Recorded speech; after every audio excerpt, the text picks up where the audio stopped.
Okay, welcome everyone.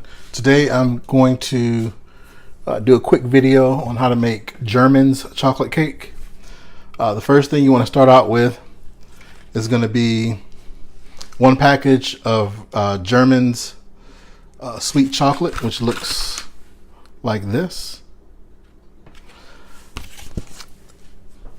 So that's going to be 4 ounces. You're going to have a half a cup of hot water. What you want to do is melt the chocolate in the water. What I usually will do is get a half a cup of water in the glass measuring Pyrex measuring cup, and add the chocolate to that and put it in the microwave on 60 seconds. Take it out, stir it up. It'll break down, and then just continue to keep stirring to make sure that all the chocolate is dissolved, and then let it set aside for like about 45 minutes to an hour before you start baking the cake. Also, you're going to need 4 eggs separated. Have the egg yolks right here, and then the other 4 egg whites inside of the bowl. 2 cups of flour, which I haven't taken that out of my big flour and sugar containers yet. 2 cups of sugar, 1 teaspoon of baking soda, 1/4 teaspoon of salt, which are both of these right here combined in this little black cup. 1 cup of butter, which I have right here. 1 teaspoon of vanilla, which I have the pure vanilla extract right there. And 1 cup of buttermilk, which I have right behind the bowl over there, if you can see right there. The buttermilk that I use, which is my all favorite go-to buttermilk whenever I'm baking, is going to always be full fat buttermilk, but I use the Marburgers. You can purchase it at Kroger. You should be able to purchase it at Walmart. No, I'm sorry, you can't purchase it at Kroger. It's at Publix. Publix supermarket or Walmart. Both of those 2 stores have it. It's a gourmet buttermilk, so it has more of a buttery flavor to it than just a regular low-fat buttermilk or just regular whole buttermilk. I definitely would not use the low-fat buttermilk in it at all. So the first thing we're going to do is make egg whites. Beat those until they come to a soft to medium peak, and then we'll set those aside, and then we'll mix the other ingredients, and at the end we'll fold the egg whites into the batter. You can do this with a stand mixer, which is a lot easier, or you can do it with a handheld mixer.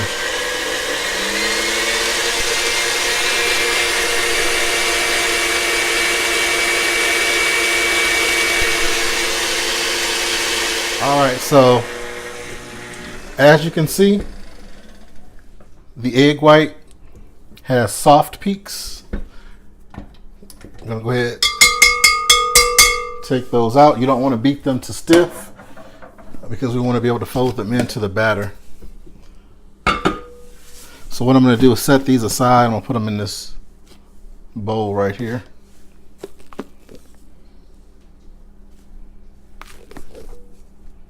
And this will be the last thing that we'll add to the cake batter before we put them in the prepared pans and put them in the oven. I've also preheated my oven to 350 degrees. And I've also prepared 3 9-inch cake pans. Today I'm actually making the old-fashioned German chocolate cake, which is going to be 100% covered with the pecan icing. Sometimes I'll do a fudge German chocolate cake, which is the pecan icing in between each layer, and then a fudge icing on the outside, and then some pecan icing on top. However, today I'm going to do the old-fashioned style. So what you want to do is put a cup of butter and 2 cups of sugar.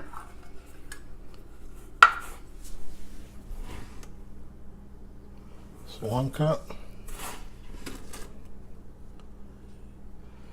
and 2 cups. Put my beater on. You want to make sure that all your ingredients are at room temperature. My butter's been sitting out for a couple of hours, but it's cold here today, so it's not extremely soft.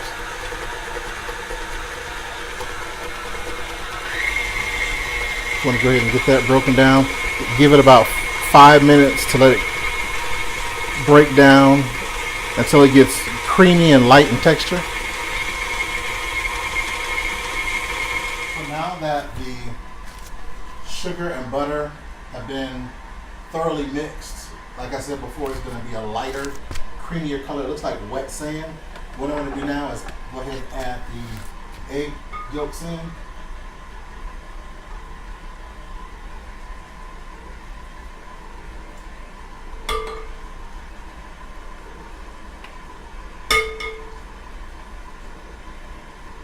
Make sure I get all of the egg yolk.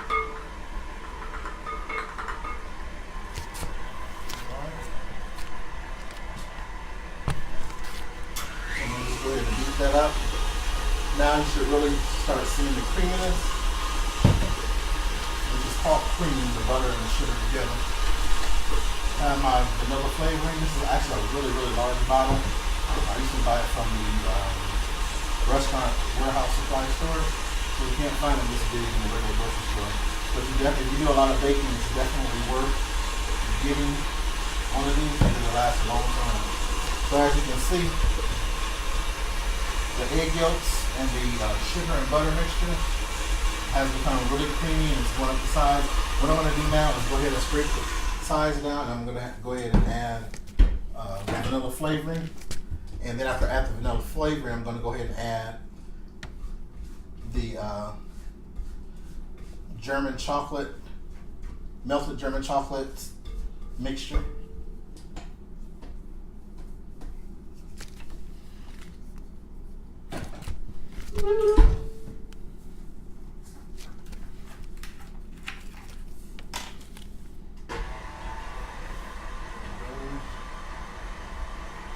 One teaspoon. This is a really easy cake. Really, really easy. And it's really about technique and the way that the cake is mixed, which is going to determine whether or not the cake is going to be heavy and dense or real light and fluffy and airy the way that it's supposed to be. So what I'm going to do now is go ahead and add the chocolate melted.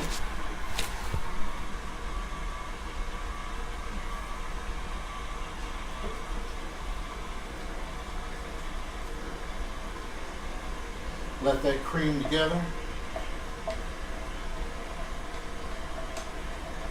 And like I said before, it's important to make sure that all your ingredients are at room temperature.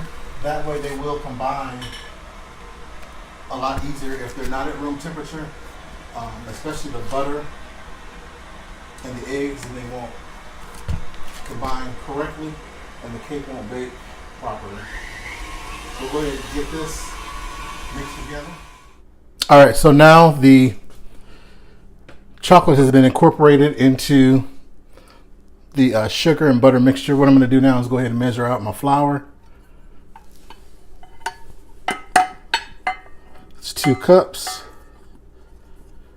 When you're doing your flour, you want to make sure that you have it in a big enough bowl so that you can fluff it up before you measure it. What I would recommend doing is sifting the flour and then measuring it. What I have here is a sifter that has like a little hand crank on it. You can also use the metal strainers that you would strain different things with, because that's actually what's inside of this. And then have a bowl and just kind of shake it until it actually comes through. So that's 1 cup. I'm not going to sift mines and measure them because I've been baking for a long time. So I know how to properly scoop up my flour. Having too much flour can also make the cake dry, and it can also make it a little tough. I'm adding in the teaspoon of baking soda and the 1/4 teaspoon of salt.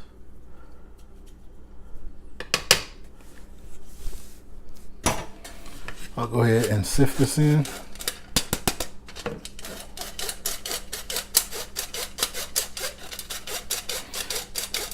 You may not be able to find a large one like this unless you go to a baking supply store. But I do know in Walmart and some other stores, I think like Big Lots, Walmart, they do sell those smaller ones, which will work just fine as well. Because normally when you're making flour, you're not adding no more than 3 cups, and that's if you're making a pound cake. But for regular recipes, it's anywhere from 2 to 2.5 cups of flour. So I have that in there.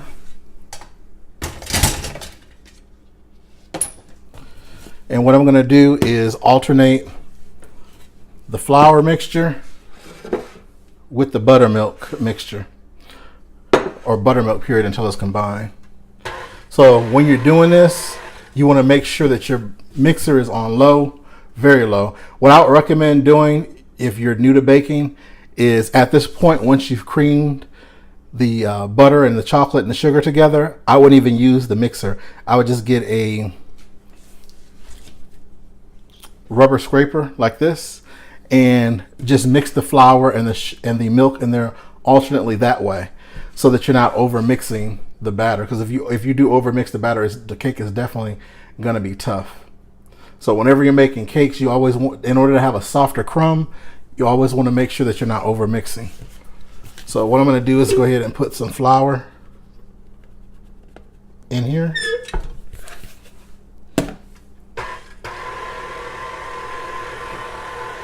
Let that mix for a moment, then I'll go ahead and pour half of the buttermilk in.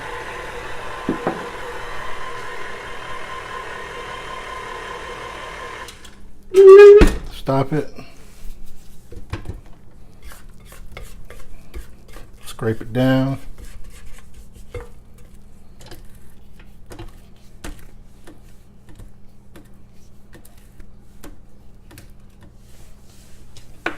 And the reason that you want to alternate and add the flour and buttermilk in slowly is so that it doesn't clump up. Go ahead and add the second portion of the flour in. You're going to add the flour in third increments.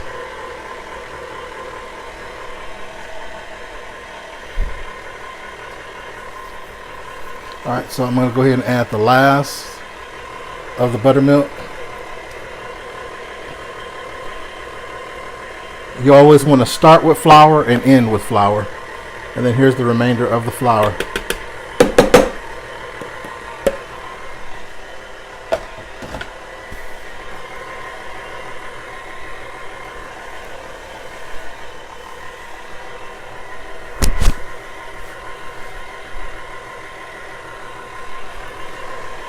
All right, I'm going to crank this up just a little bit.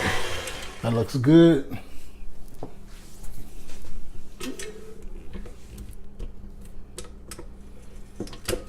What I'm going to do now is I'm going to fold the egg whites into the batter.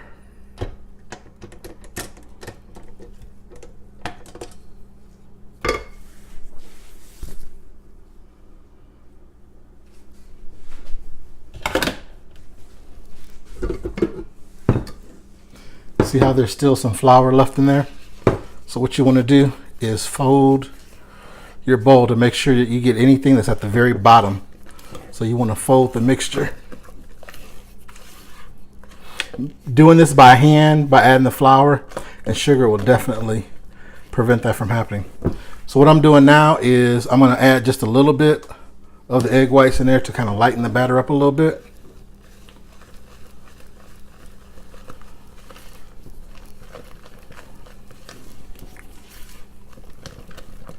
All right, so now the batter's kind of loose. So I'm going to go ahead and add the remainder of the egg whites in there.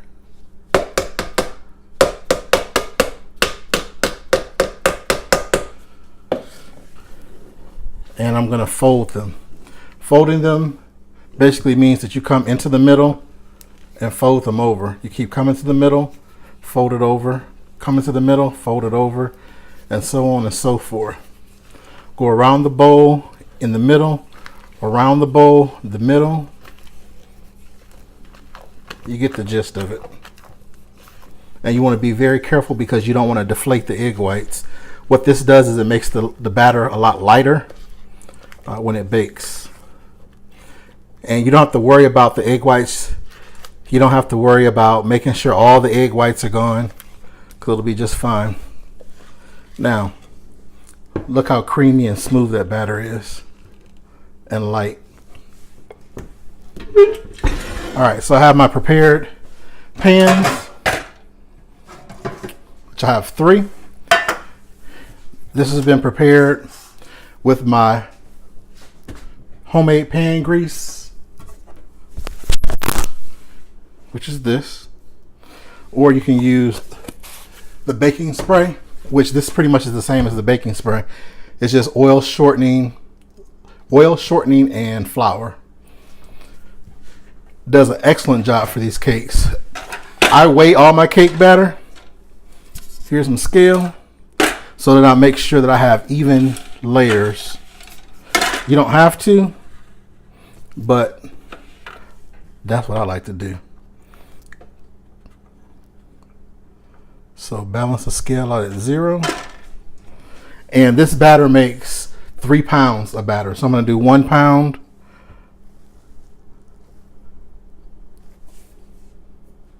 For each layer. 1 pound or 16 ounces for each layer. Let me go first. This one.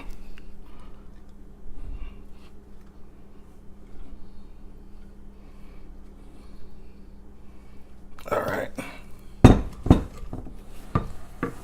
Take that one and set it aside. Here's the second one. You want to make sure your scale is balanced back out again to 0.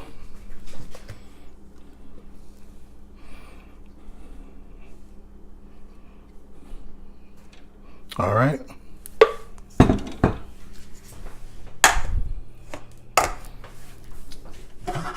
And now we have the third pan. So this should give you exactly 3 pounds or a little bit more. If there's a little bit more left over, you can just divide it amongst the 3 pans evenly.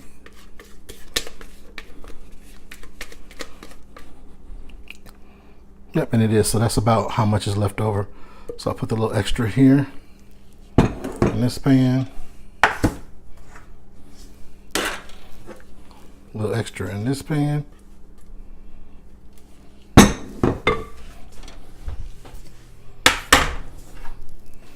And the remainder in this pan.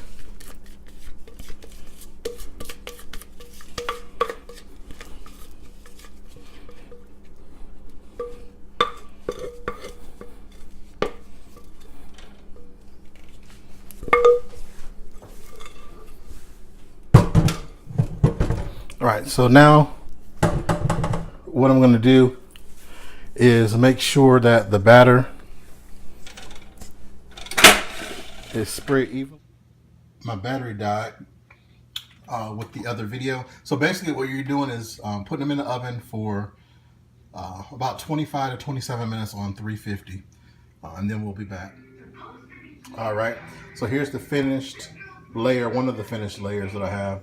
I'm actually now building my cake, which I've already made my pecan icing, so I won't be showing you guys how to do that. It'll probably be in another video. So now I'm starting to ice my cake, and I'll be back once it's finished. All right, so here's my finished cake. The German chocolate cake, old-fashioned German chocolate cake with the pecan icing. And like I said, here's the pecan icing